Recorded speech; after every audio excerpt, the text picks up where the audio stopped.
Welcome friends. आज हम बात करेंगे मदरसन सुमी सिस्टम लिमिटेड के बारे में।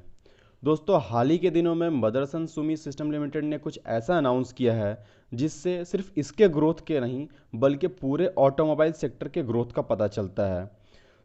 आज हम इस वीडियो में इसी टॉपिक पे बात करेंगे कि वो कौन सा अनाउंसमेंट है जिससे पूरे ऑटोमोबाइल सेक्टर का ग्रोथ का पता चलता है। इसके साथ ही हम इस कंपनी का एक बेसिक एनालिसिस भी करेंगे।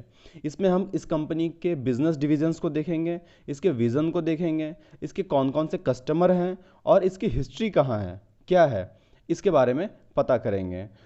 इस वीडियो में आप अंत तक बने रहिए। इसके साथ ही साथ हम इस कंपनी का एक फाइनेंशियल एनालिसिस भी करेंगे जो कि बहुत ही शॉर्ट और इन्फॉर्मेटिव रहेगा। इस वीडियो में अंत तक बने रहिए। चैनल को सब्सक्राइब नहीं किया तो अभी सब्सक्राइब कीजिए और बेल आइकन को प्रेस कीजिए।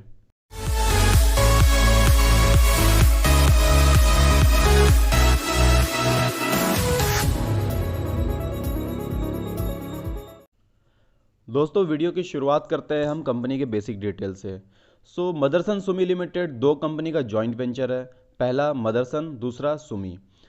मदरसन जो कि इस्टेब्लिशमेंट 1975 में हुआ था और इसके सीईओ हैं विवेक सहगल जी, और ये कंपनी ग्लोबल 2000 में लिस्टेड कंपनी है। दूसरी तरफ सुमी यानी कि सुमितोमो जो कि एक जापानीज़ कंपनी है। इस कंपनी के 900 बिजनेस पार्टनर्स हैं और ये फॉर्च्यून 500 लिस्टेड कंपनी है। इसके साथ ही इसके करंटली 70,000 एम्प्लॉयज़ हैं। दोस्तों, अगर हम आगे देखें तो कंपनी के बिजनेस डिवीज़न के बारे में हम बात करें तो कंपनी लगभग 9 बिजनेस डिवीज़न में काम करती है, जिसमें कि सबसे पुराना और सबसे पहला बिजनेस डिवीज़न है वायर हार्नेसिंग का। इस बिजनेस में कंपनी एक कार का जितना भी वायरिंग का सिस्टम होता है उसका कंप्लीट डिज़ाइनिंग करती है, मैन्युफैक्चरिंग करती है और असेंबली करती है। दूसरी तरफ उसके विज़न सिस्टम का भी ये काम करती है, यानी कि इसके जो साइड मिरर्स होते हैं, टेल लैंप होते हैं, हेड लैंप होते हैं, इंटीरियर में जो स्क्रीन्स होती हैं, कैमराज होते हैं, उन सभी का मैन्युफैक्चरिंग एंड असेंबलिंग ये कंपनी करती है। तीसरा इसका बिजनेस है मॉड्यूल्स एंड पॉलीमर्स। कार की जो बॉडी होती है जो कि पॉलीमर की होती है उसका भी मैन्युफैक्चरिंग करती है। ये बिजनेस इसका हाईएस्ट रेवेन्यू वाला बिजनेस है। अगर हम चौथे सेगमेंट की बात करें तो कंपनी मेटल प्रोडक्ट्स बनाती है, जिसमें वो कार की कटिंग गियर्स, गियर टूल्स, उसके कैबिन के HVAC सिस्टम्स, उसके शॉक एब्जॉर्बर्स और मेटल कंपोनेंट्स का मैन्युफैक्चरिंग करती है।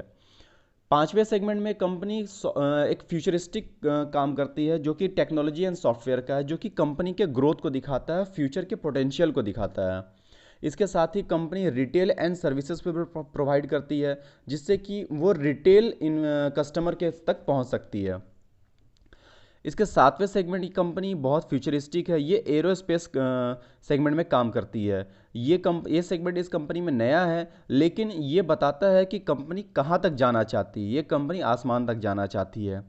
दोस्तों, इस कंपनी ने अपना खुद का लॉजिस्टिक सेगमेंट चेन भी जारी किया हुआ है, खोला हुआ है, जिससे कि कस्टमर से डील करने में या जो प्रोडक्ट्स के सप्लाई में या रॉ मटेरियल के लाने में इसको कोई प्रॉब्लम ना हो। ये खुद का अपना सप्लाई चेन शुरू किए हुआ है। दोस्तों, कंपनी इसके साथ ही health and medical sector segment में भी काम करती है, जो कि इसके प्रीवियस सेगमेंट से बिल्कुल कम्प्लीटली अलग है। कंपनी डाइवर्सिफाइड है, कंपनी वेल एस्टेब्लिश्ड है, कंपनी के पार्टनर्स अच्छे हैं और कंपनी बहुत ही स्ट्रॉन्ग पोजीशन में है। दोस्तों, आगे हम देखें तो इसके विज़न 25 कहने का मतलब है फॉर द ईयर 2020 टू 2025। दोस्तों, इस विज़न में कंपनी ने ऐसे 4 प्रॉमिसेस किए हैं, ऐसी 4 बातें बोली हैं जिससे सिर्फ इस कंपनी का ग्रोथ नहीं बल्कि पूरे ऑटोमोबाइल सेक्टर के ग्रोथ का पता चलता है। वो 4 प्रॉमिसेस कैसे हैं वो यहाँ पे आप देख सकते हैं। पहला प्रॉमिस ये है कि कंपनी अपने रेवेन्यू को 36 बिलियन डॉलर तक पहुँचाना चाहती है, 40% ROCE के साथ। दूसरा प्रॉमिस ये है कि कंपनी किसी भी सेगमेंट में या किसी भी कंट्री में या किसी भी कस्टमर पे का रेवेन्यू अपने 10% से ज़्यादा नहीं रख सकती है, यानी कि वो किसी एक कंट्री, एक कस्टमर या एक कंपोनेंट पे डिपेंडेबल नहीं होना चाहती है। तीसरे प्रॉमिस में कंपनी बोलती है कि कंपनी का रेवेन्यू 75% ऑटोमोटिव इंडस्ट्री से आना चाहिए, बाकी का 25% रेवेन्यू अदर डिवीजन से आना चाहिए, जैसे कि एरोस्पेस, हेल्थ एंड केयर और जो टेक्नोलॉजी का सेक्टर था उन सभी सेक्टर से। चौथे सेगमेंट में कंपनी बोलती है कि कंपनी का 40% प्रॉफिट एज ए डिविडेंड दिया जाना चाहिए। दोस्तों अभी तक कंपनी उतना अच्छा डिविडेंड पे नहीं करती है, लेकिन अभी इसने अनाउंस किया है कि ये डिविडेंड देना चाहती है। सो ये कुछ ऐसे मेन पॉइंट्स हैं जो कि कंपनी ने अपने विज़न में शो किया है, और जिससे इस कंपनी में तो कंटिन्यू शेयर प्राइस इसका भाग ही रहा है। बाकी इससे ऑटोमोबाइल सेक्टर के ग्रोथ का भी पता चलता है, क्योंकि ये कंपनी फुल्ली ऑटोमोबाइल सेक्टर पर डिपेंडेबल है। सो ऑटोमोबाइल सेक्टर बढ़ेगा तभी ये सेगमेंट बढ़े, तभी ये कंपनी बढ़ेगी। दोस्तों अगर हम आगे देखें कि इसके कस्टमर कौन कौन से हैं, तो कस्टमर में हमें बहुत बड़े बड़े नाम देखने को मिलते हैं।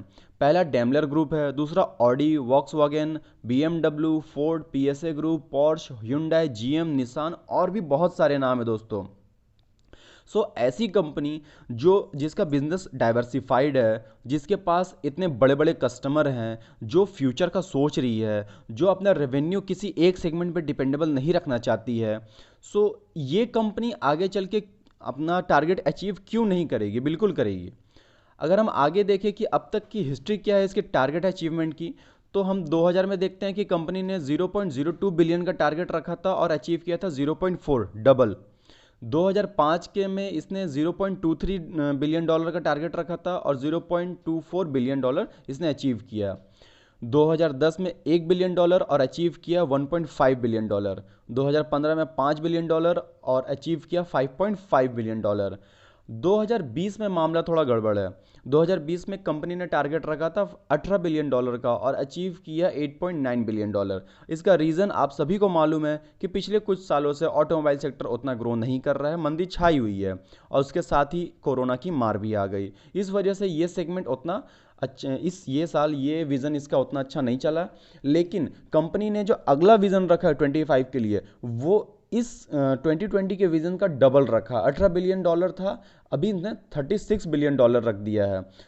ये कंपनी बहुत ही ग्रो कर सकती है, ऐसा ये कंपनी का मानना है। तो ये एक ब्रीफ एनालिसिस था। ये तो कंपनी का डिटेल हो गया। अब हम कंपनी का कुछ फाइनेंशियल डिटेल एनालिसिस कर लेते हैं। उसके लिए हम अभी टिकट टेप की वेबसाइट पे जाते हैं। दोस्तों अभी हम टिकट टेप की वेबसाइट पे आ गए हैं और हमने यहाँ मदरसन सुमी सिस्टम लिमिटेड का चार्ट खोल लिया है।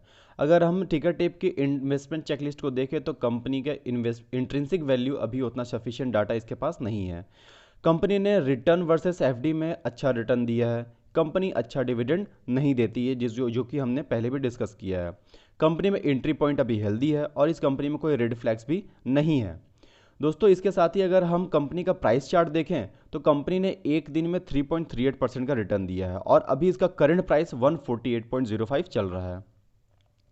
अगर हम एक वीक का प्राइस चार्ट देखें तो कंपनी ने 4.15% का रिटर्न दिया है। कंपनी ने एक मंथ में लगभग 41.94% का रिटर्न दिया है, यानी कि अभी ये अप ट्रेंड में चल रहा है। दूसरी तरफ अगर हम एक ईयर का प्राइस चार्ट देखें तो कंपनी ने 14.28% का रिटर्न दिया है, और वहीं अगर हम मैक्सिमम रिटर्न देखें तो कंपनी ने लगभग 30,182% का रिटर्न दिया है, यानी कि इस कंपनी ने आपके पैसे को 300 गुना किया है। ये एक कंपनी है जो कि लॉन्ग टर्म में इसने आपके पैसे को मल्टी बैगर किया है। इसके साथ ही अगर हम टिकट टेप की फोरकास्ट टीम की रिव्यू देखें तो लगभग 27 एनालिस्ट ने इसको रिव्यू किया है और 70% का बोलना है कि ये अभी बाइंग जोन में है।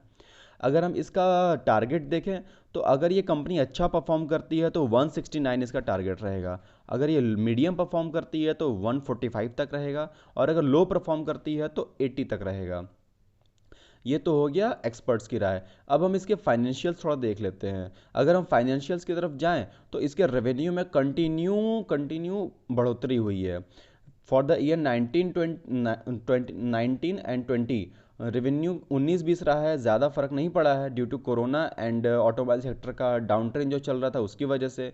लेकिन अगर हम ओवरऑल देखें 2017 से तो रेवेन्यू काफ़ी बढ़ा है।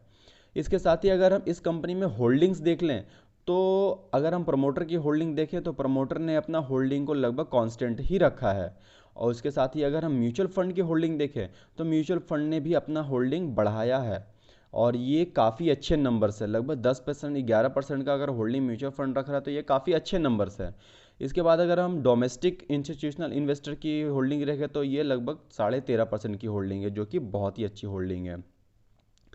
अगर फॉरेन इन्वेस्टर्स की होल्डिंग देखें तो लगभग 16% की होल्डिंग, ये भी बहुत अच्छी होल्डिंग है।